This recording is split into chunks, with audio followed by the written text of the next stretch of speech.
Amigos, hoje começa um projeto muito bacana, idealizado pela BIC, pelo presidente Ricardo e pelo diretor executivo, o Inácio. Dois amigos, dois visionários que me propuseram, há uns 15 dias atrás, a criar um projetinho novo chamado A BIC Mercado. Para quem não me conhece, eu sou o Marcos Magalhães, conhecido carinhosamente no Brasil, na área do café, como a voz do café. Tenho aí 32 anos de caminhada dentro deste trade muito bacana brasileiro, desde a área de corretagem, consultoria, palestras, comunicação, varejo, e me propuseram a estar aqui agora uma vez por semana, toda sexta-feira, fazendo um resumo da semana que passou e projetando alguma coisa para a semana vindoura, olhando o mercado, olhando o clima, olhando preços de café, tendências de varejo. E é um prazer muito grande participar deste projeto, porque acho que os industriais, além de fazer um trabalho muito competente na torra, no processamento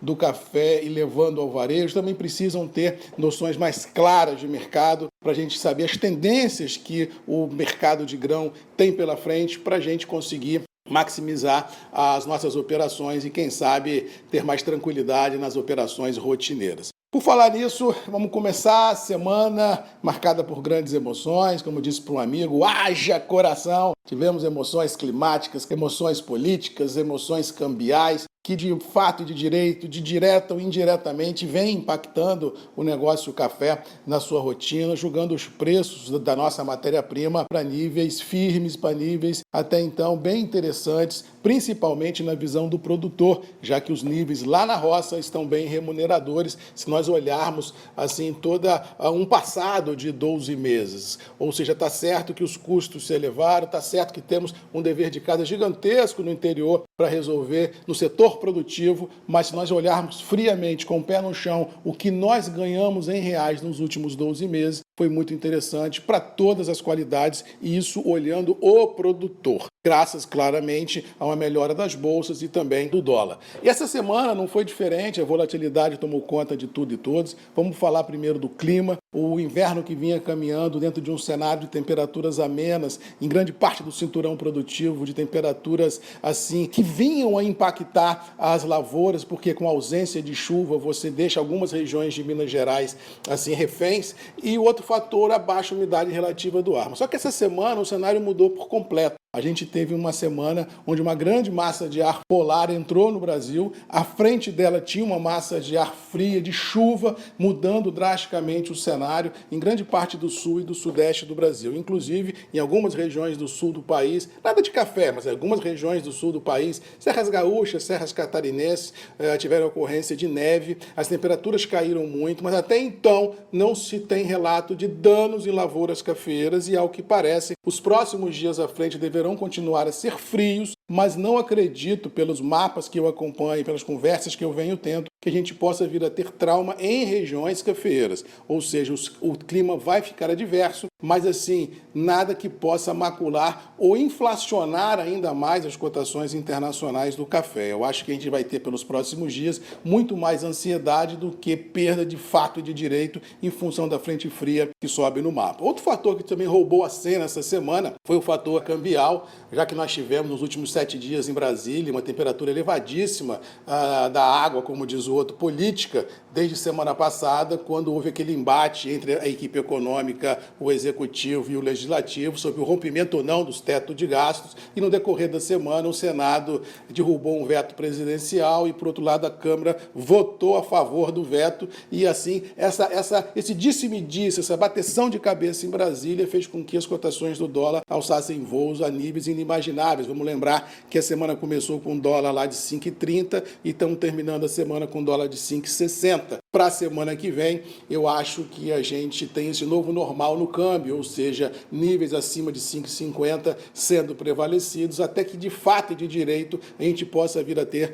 um rebaixamento dessa temperatura política em Brasília e o país, não digo voltar para os eixos, mas ter uma tranquilidade, pelo menos aparente, reinando no mercado financeiro. Mas enquanto isso não acontecer, o novo normal do Brasil é dólar para cima e juros para baixo. Isso aí não tem muito para onde correr. Mas você assim, mas Marcos, o que isso impacta no café? Olha, cada vez que o dólar sobe e que a bolsa oscila, você tem, logicamente, para aquelas qualidades que têm um foco de exportação, uma pegada maior ou não do exportador no mercado, fazendo com que os níveis sejam majorados. Só para a gente ter uma ideia, cada industrial tem o seu nível de torra, cada industrial tem um blend que utiliza, mas de forma macro eu vou dar algumas pinceladas. Por exemplo, Conilon. Conilon aqui no Espírito Santo, no sul da Bahia, gira nível produtor entre 380 e 390, com uma safra aquém das expectativas, com baixa liquidez, já que grande parte da safra já foi de Conilon comercializada e sem grandes atropelos, já que as indústrias de café solúvel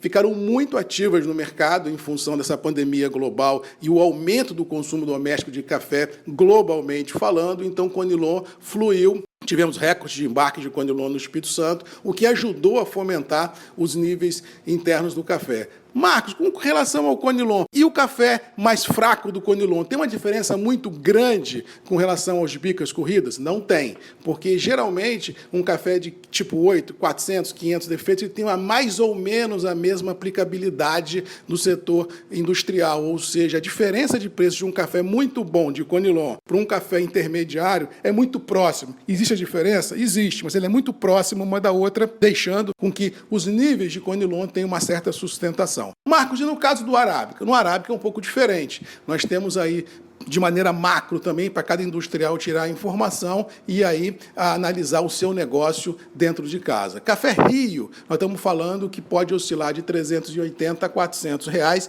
bica corrida no interior, nas praças de comercialização. Dependendo de peneira, dependendo de cata, dependendo de um café, um rio suave, um rio mais forte, ele oscila nisso. Um café duro no Manhuaçu, você vai trabalhar aí alguma coisa entre 480 e 500, também dependendo aí de cata, de prova de café, se estoura ou não um copo. No sul de Minas, estamos falando em negócios acima de 600 reais para cafés bons.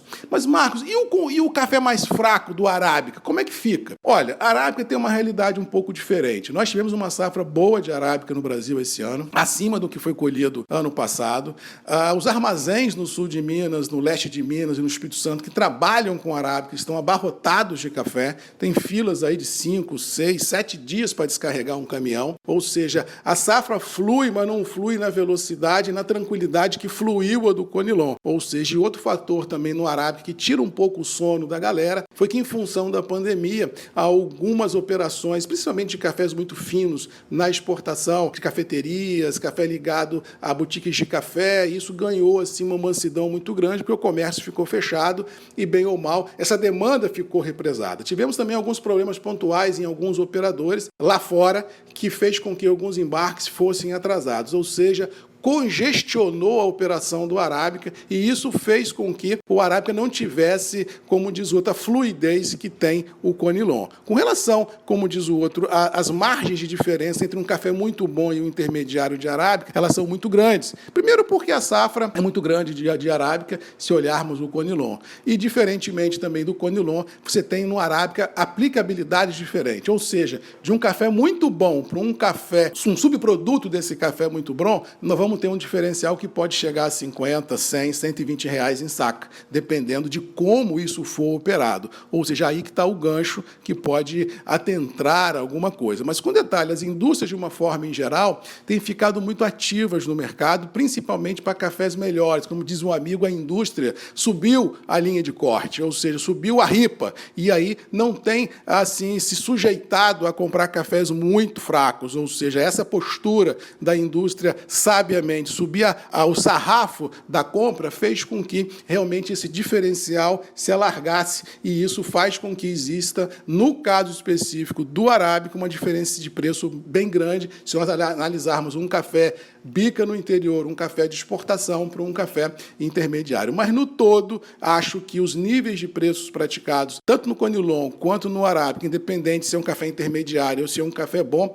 estão trabalhando mais ou menos em linha. Não consigo vislumbrar vislumbrar queda de preço de café no curto prazo. Temos pela frente um desafio muito grande cambial, um desafio muito grande climático, um print de 2020 que, na minha humilde visão, vai ser interessante no que se refere ao consumo, não só doméstico, como o consumo global, porque acredito que o consumo se mantém com ou sem pandemia, e isso vai fazer com que a gente possa vir a ter, nesse sprint final de 2020, preços firmes de café. Não acredito, feliz ou infelizmente, em preço baixo de café no curto prazo. Acho que, no pior dos mundos, os níveis estão mais ou menos dentro das possibilidades e, assim, um processo, como eu falo para o produtor, de diluir riscos na ponta vendedora, travando operações no presente e no futurão, como diz o outro, como dizem os jovens, né? Hashtag, fica a dica também para o outro lado da moeda, que é o industrial. Ou seja, diluir riscos na compra, travar operações no presente e no futurão, para você ter média de preços dentro de casa, de produto, sabendo quanto custa, você mensurar quanto que vale na ponta final da sua operação. Resumindo, a moeda tem dois lados, mas o recado é o mesmo. Para o produtor, diluir risco na ponta de venda.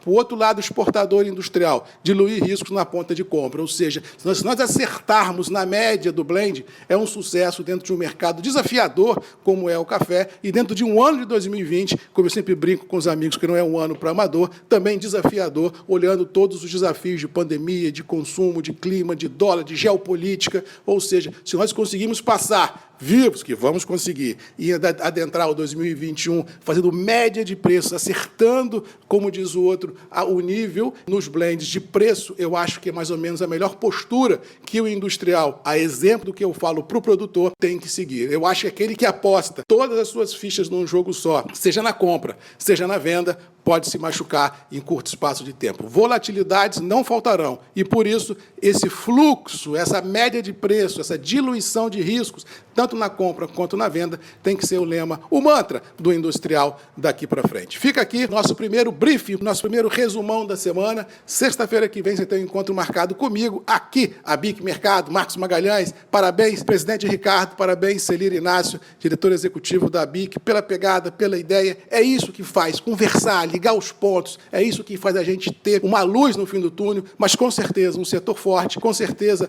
um caminho mais tranquilo por trilhar, e lá na frente todos seremos vitoriosos nesse trade chamado café. Bom final de semana, um abraço, fiquem com Deus e até sexta comigo, Marcos Magalhães, a BIC Mercado, aqui no nosso Jornal do Café. Um abraço e até lá. Tchau!